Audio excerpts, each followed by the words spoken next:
For today's video nga is maggagata nga pala tayo ng tulingan na may papaya.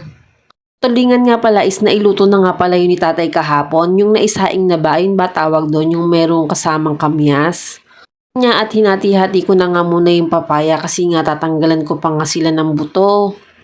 Dahil medyo marami pa nga yung tulingan kaya nga naisipan ni tatay na lagyan nga daw to ng papaya. At eto nga po, natanggal na nga ako ng buto. Medyo makati pala talaga yung dakta nitong papaya. Tapos medyo mahirap din pala talagang balatan tong papaya. Hindi ko alam or ako lang talaga yung nahihirapan. Eto nga, after ko ang balatan is nandito naman ako sa pinaka nakakapagod na part, yung paghihiwa ng maliliit. Totoo lang, medyo pinagpawisan niya ako ng mga oras na yan. Siguro dahil sobrang init na nga rin. Sobrang natagalan talaga ako sa paggagayat. Ang bagal-bagal ko talaga. Tapos medyo marami pa nga yung papaya kaya ayan nga. For the effort nga talaga ang Mami Roan sa paggagayat niyan. Siyempre, ito pa nga yung isang ma-effort na gagawin ko, yung pagpipiga ng gata. Yan na nga lang pala si tatay nung kayod na nanyog, tapos ako na nga yung magpipiga nito. Nilagyan ko nga muna ng isang basong tubig bago ko nga pigaan. Ito nga, for the effort nga ang mami nyo sa pagpipiga nitong unang gata. Siyempre, yung pangalawang gata naman is 2 basong tubig naman yung nilagay ko. Kung nga rin alam kung ilang pirasong nyug pala itong nabili ni tatay. Basta pagkaabot niya nga is naka-plastic na nga ito.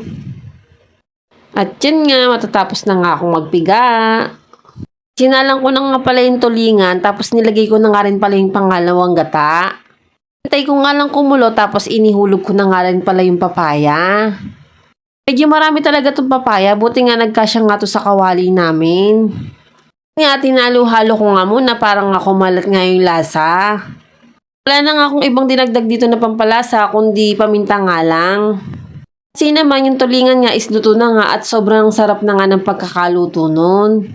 At etong nga nung natuyo na nga yung pangalawang gata is inihulog ko na nga rin pala yung unang gata. Siyempre, haantayin ko lang kumulo yan. At habang kumukulo nga, ichinechi ko nga pala kung malambot na nga yung papaya. Ito kasi ni tatay, yung malambot yung papaya, kaya ayan, todo check nga ang Mami Roan nyo. Kung nga luto na nga ang ulam namin sa aming pananghalian.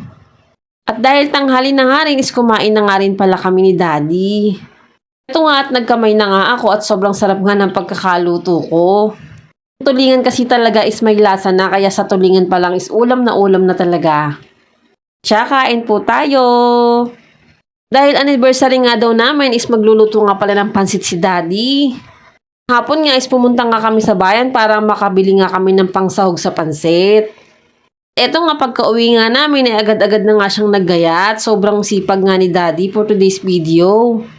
Pala ang nagisa at eto nga fast forward na nga tayo is naluto na nga yung pansit. Siyempre, tinulungan din pala siya ni tatay kasi umalis si Daddy nung bandang hapon nga.